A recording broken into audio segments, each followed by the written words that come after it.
ஓசூர் என்ற ஊரில் ஒரு அம்பாள் ஆலயத்தில் பெரியவா தங்கியிருந்தார்கள். கோவிலுக்கு வெளியே எருமை மாட்டு வண்டி ஒன்று வந்து நின்றது. அதை ஓட்டிக்கொண்டு வந்தவள் ஒரு லம்பாடி பெண். அவள் புருஷனுக்கு கடுமையான காய்ச்சல், வாந்தி பேதி. அவனைத்தான் அந்த வண்டியில் அழைத்து வந்தாள் அந்த பெண். பெரியவா கோவிலில் தங்கியிருப்பதை தெரிந்து கொண்டு அவர்கள் அனுகிரகம் செய்தால் தன் கணவன் உயிர் பிழைப்பான் என்ற நம்பிக்கையுடன் வந்திருந்தாள். வண்டியில் படுத்திருந்த தன் புருஷனை ஒரு குழந்தையை தூக்குவது போல் அழுக்காக தூக்கி கொண்டு வந்து பெரியவா முன்பு தரையில் கிடத்தினாள். இரு கைகளிலும் கூப்பிக்கொண்டு கரபுரை என்று ஏதோ பாஷையில் பிரார்த்தித்தாள்.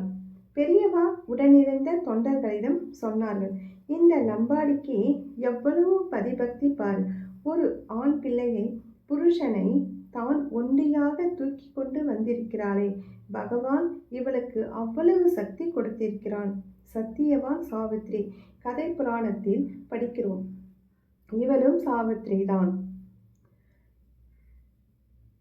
என்று மெல்லிய புன்முறுவலுடன் சொன்னார் பெரியவா. யமன் இல்ல, யமனுக்கு யமன் கால காலான் என்று ஒரு தொண்டர் சொல்லி முடித்தார். பெரியவா மிக்க கனிவுடன் ஒரு ஆரஞ்சு கனியை அளித்து அனுகிரகம் செய்தார்கள். மறுநாள் அந்த லம்பாடி பெண்ணும் அவளுடைய புருஷனும் ஜோடியாக நடந்து வந்தார்கள் தரிசனத்துக்கு. முந்தைய தினம் பார்த்தபோது அந்த புருஷன் பிழைப்பானோ என்று கேள்விக்குறியாக இருந்தது. ஆனால் இன்றைக்கோ உற்சாகமாக நடந்து வந்து நமஸ்காரம் செய்கிறாள் அவன். லம்பாடி பெண்ணின் கண்களில் ஏராளமான நன்றி பெருக்கு. தேவுடா தேவுடா என்று சொல்லி சொல்லி விழுந்து வணங்கினாள். காலர் கொடுத்தது ஆரஞ்சு கனியா அல்லது அமிர்த கனியா? லம்பாடி பெண்ணுக்குத்தான் விடை தெரியும். ஒரு நாள் கல்யாண வீடு.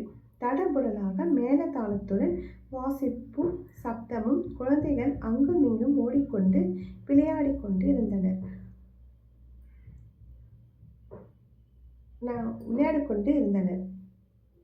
உறவும் நட்பும் என்றும் களை கட்டி கொண்டிருந்தது. இதோ பையன் காசி யாத்திரை கிளம்பினான்.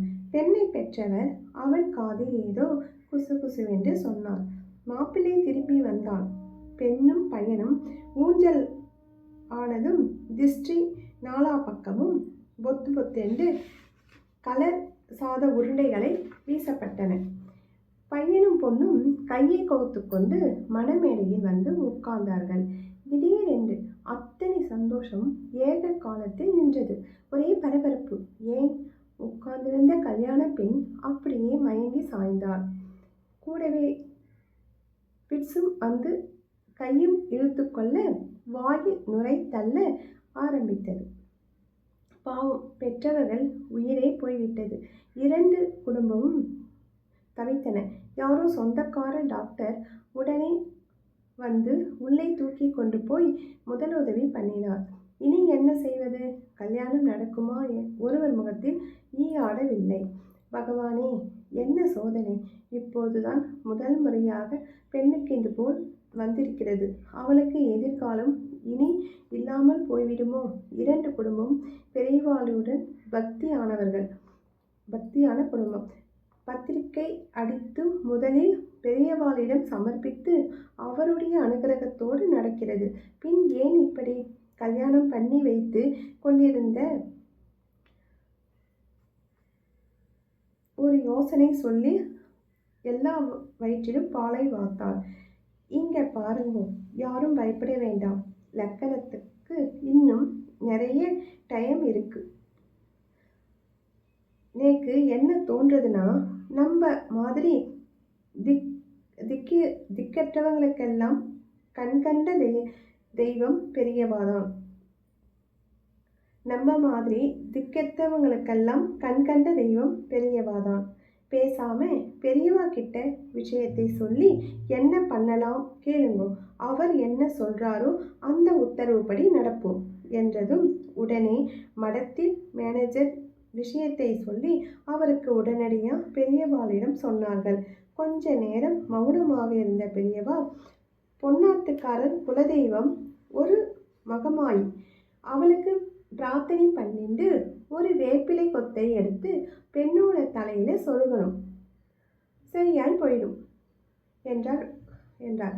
உடனே மேனேஜர் போனில் விஷயத்தை சொன்னதும் பெண்ணின் அம்மா குலதெய்வமான மகமாயை வேண்டிக் கொண்டு வேப்பிலை கொத்தை பெண்ணின் தலையில் சொருகினாள்.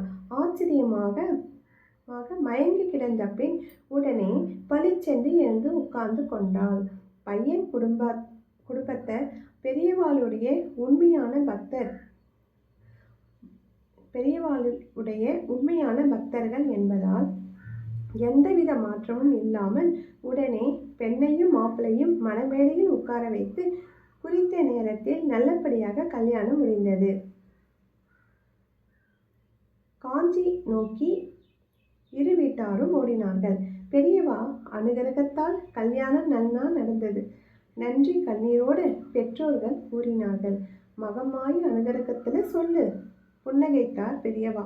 வந்து பெண்ணுக்கு இப்படி பிக்ஸ் வந்துட்டுதே பெரியவா, அப்பா இழுத்தார். ஃபிட்டுன்னு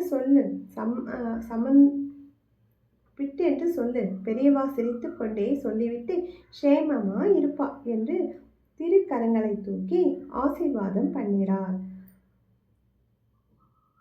மகா பெரியவா திருவடிகளே சரணம்.